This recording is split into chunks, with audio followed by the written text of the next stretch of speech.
Great morning जी दोस्तों, नमस्कार। एक बार फिर आपके सामने मैं भूपेश आनंद। मैं सीए, मैं सीएस, मैं सीएम में, मैं अमेरिका और मैं लंदन। बेटे वी हैव कंप्लीटेड F2। मैं आज का ये जो चैप्टर है और एक जो नेक्स्ट चैप्टर स्प्रेडशीट है, बेटा एक एक लेक्चर के चैप्टर्स हैं। F2 ऑफिशियली मैंने कंप्लीट कर दिया। ये चैप्टर्स मैं दोनों नहीं भी कराऊं तब भी चलेगा, कोई मुश्किल नहीं है, ईजी है और आधे आधे घंटे के टॉपिक्स हैं। तो मैं आज आपसे एक बात ये शेयर करना चाहता हूँ कि एट द टाइम मैंने जब F2 की रिकॉर्डिंग स्टार्ट की थी तो मुझे ऐसा लगता था यार 18 चैप्टर्स का कंटेंट बड़ा ज़्यादा है, कैसे होगा, कब करूँगा, कैसे कंप्लीट करूँगा, क्योंकि because I am preparing on the basis of handwritten slides. मैंने सारा लिख लिख के आपको दिया। मैंने खाली कैप्लन या बीबीबी से मार करके नहीं बताया यार, real life examples, Google movie के सॉन्ग्स, पता नहीं क्या क्या दिया, सो दैट कि आपको बेस्ट लगे और आप इसमें आगे चलें। तो दोस्तों मिलते हैं, अब स्किल लेवल में मिलेंगे और फिर प्रोफेशनल लेवल में मिलेंगे। आइए, आज का ये जो लेक्चर है बड़ा ही प्यारा सा छोटा सा है।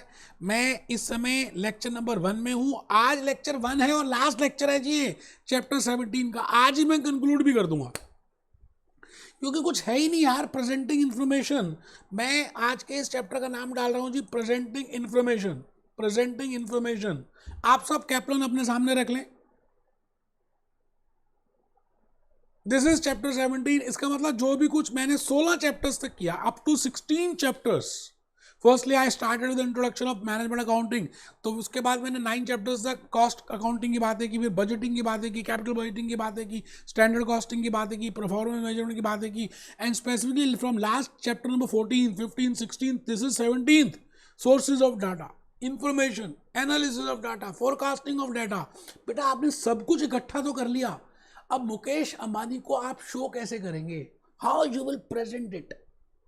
आप एक रोड साइड के ढाबे में जाएं और 5 स्टार में जाएं।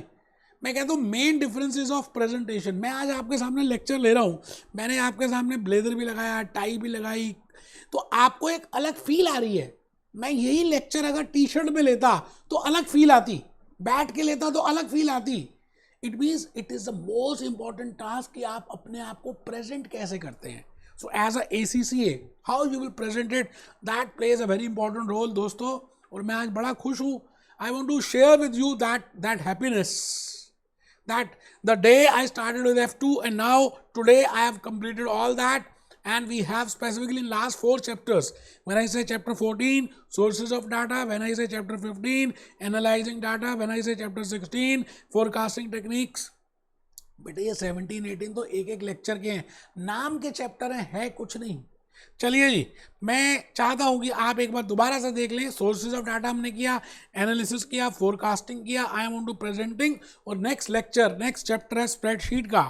अब आपको कभी भी कुछ भी प्रेजेंट करना है तो कैसे प्रेजेंट करना चाहिए। जैसे खाना है तो हम रैप फॉइल पेपर में डालते हैं, या आपको अच्छा लगता है ना अलग, if the presentation is good. आप बताइए, आप बड़े बड़े मॉल्स में जाते हैं, बड़े बड़े ज़्यादा पैसे देकर आते हैं, बड़े बड़े रेस्टोरेंट में खाना खाने जाते हैं, because of that you know ambience, because of that presentation you पे मोर। Similarly, as a management accountant, as a ACCA, as a global chartered accountant, you should know how to present that information, because that information plays a very important role. तो मैं आज का ये जो chapter है ना बेटे, आज का लेक्चर है कुछ नहीं, आपको रिपोर्ट्स कैसे बनानी है, आपको टेबल्स कैसे बनाने हैं, ग्राफ कैसे बनाने हैं, रिपोर्ट्स किस तरह की होती हैं, कौन से प्रोसेसेस हैं, कौन से स्टेप्स हैं जब आप रिपोर्ट्स प्रिपेयर करते हैं। तो मैंने क्या कहा, अभी तक जो भी कुछ किया आपने चैप्टर, मैं ये कहता हूँ जी चैप्टर नंबर 1 से लेकर 16 तक, because this is chapter number 17, आपने वो सब डाटा डाला अंदर, फिर उसकी प्रोसेसिंग की, और आज इसकी इंफॉर्मेशन के बाद आप इसको रिपोर्ट को प्रेजेंट कर रहे हैं। Either you can present in the form of reports और इन टेबल्स और इन ग्राफ। तो आज का ये जो लेक्चर है, मैंने बस यही बताना रिपोर्ट्स के क्या पार्ट्स होते हैं, रिपोर्ट्स के 4 पार्ट्स होते हैं, उसको ग्राफ कैसे बनाते हैं, टेबल्स कैसे बनाते हैं, how you present that, because it is जो दिखता है वही बिकता है। आप as a management accountant you have to be in good books of your top level, of the chairman, of the board of directors. तो उसको कैसे आना है वो बातें आज हम सीख रहे हैं। बेटे आप कैप्लॉन पहले बाहर निकाल लीजिए, आप सभी के सभी कैप्लन को बाहर निकालिए। मैं भूपेश आनंद आज बड़ी सारी बातें आपको बताऊंगा in regard to performance, in regard to I will say in regard to presenting information. देखिए 3 बातें आज हमने डिस्कस करनी है। रिपोर्ट्स कैसे बनाएंगे, tables and graphs. Even if मैं नहीं भी कराता ना ये चैप्टर तो आप कर सकते थे, इजी है, 3-4 पेज का है जी। रिपोर्ट्स में क्या करना है, how you will write down the reports, what are the steps in that reports, the 4 stage as per ACCA, as per Kaplan, as per BBP, they are saying that there are 4 stages to prepare a report. First is I will prepare it, then I will plan it, and then I will write it, and then I will review it. आप ये बताइए, जब आप school में थे, board examinations देते थे, तो आप पहले क्या करते थे, पूरा पेपर पढ़ते थे, या फिर प्लान करते थे कि कौन सा क्वेश्चन आपको देना है, कौन सा answer, which answer you will give the preference, then you know prepare it, then plan it, then write it, and then review it. अगर टाइम मिल जाता था तो आप रिवाइज भी करते थे।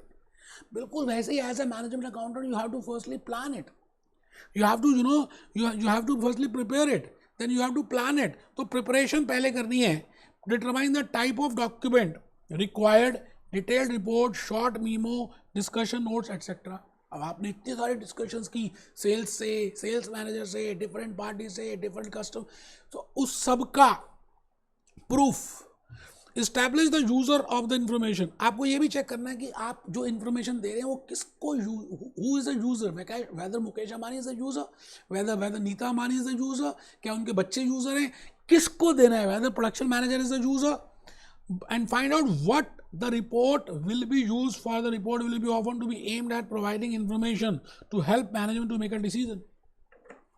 मतलब आपकी रिपोर्ट इतनी इंपॉर्टेंट है बिकॉज आपने क्या किया, उस दूध को लिया, पहले गाय थी, गाय को घास खिलाई, घास से गाय ने खाया, फिर उसके बाद दूध बना, दूध को आपने निकाला, उसके बाद उसको बॉईल किया, फिर उसका मक्खन निकाला, फिर उसका मक्खन बनाया, और फिर लास्ट में घी निकाला। कितना लंबा प्रोसेस था। तो यू हैव टू सी कि वो जो घी है, वो जो रिपोर्ट आप बना रहे हैं, वो किसको यूज होगा, because they have to take decisions. तो first step is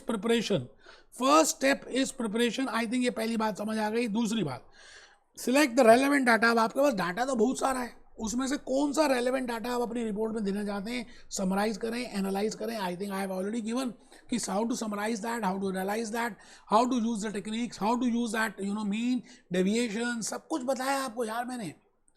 and then produce a logical order for the material. और उसके बाद जब आप कर रहे हैं, पहले प्रिपेयर कर रहे हैं, फिर प्लान कर रहे हैं, अब उसको राइट कर रहे हैं। अब आप उस रिपोर्ट को राइट करेंगे। Determine the writing style, take care of the spellings. अब स्पेलिंग बड़े ध्यान रखने हैं because you are preparing a document, and use of language and arithmetic, your meaning and this. उसके बाद लास्ट में भेजने से पहले एक बार रिव्यू कर लें।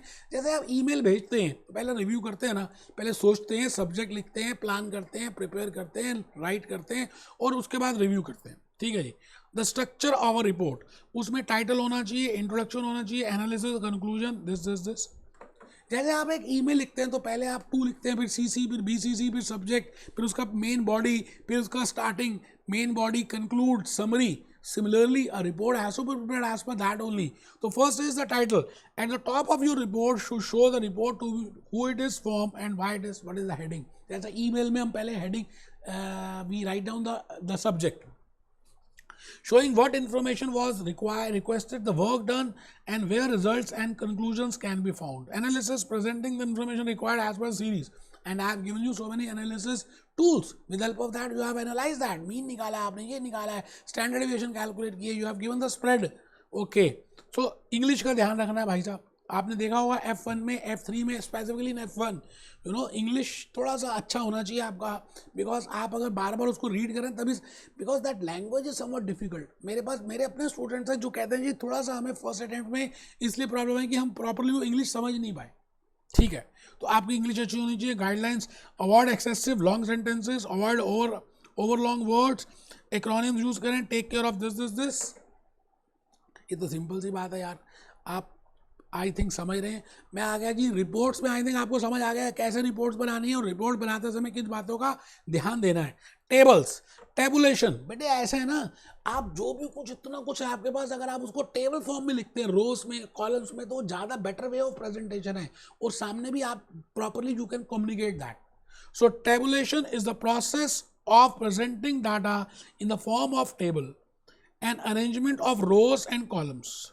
The purpose of tabulation is to summarize the information and present it in the more understandable way.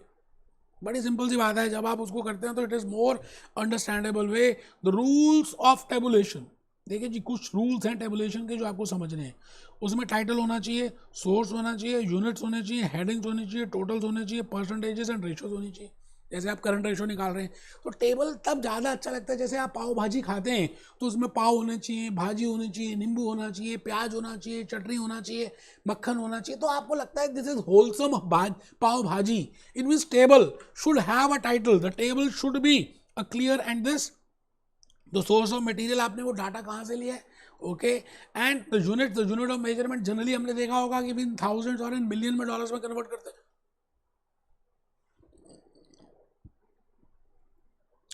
बेटे अभी मैं स्प्रेडशीट्स कराऊंगा इसके बाद वाला चैप्टर में, उसमें मैं बताऊंगा रोज होती हैं, कॉलम्स होती हैं और ये सेल होता है ना.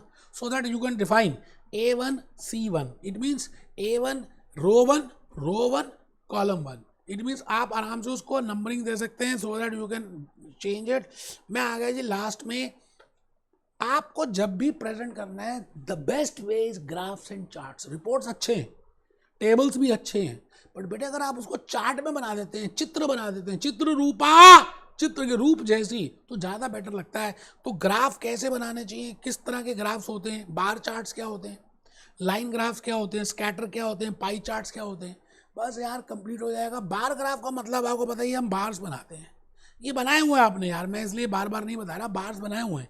ये बार्स बना दिए, प्रोडक्ट 1 प्रोडक्ट. अब एक बिजी मुकेश अंबानी है, वो इसी को देखते हुए पता लगा लेगा कि प्रोडक्ट 4 ज़्यादा पॉपुलर है, उसकी सेल्स ज़्यादा है, प्रोडक्ट 1 की सेल कम है.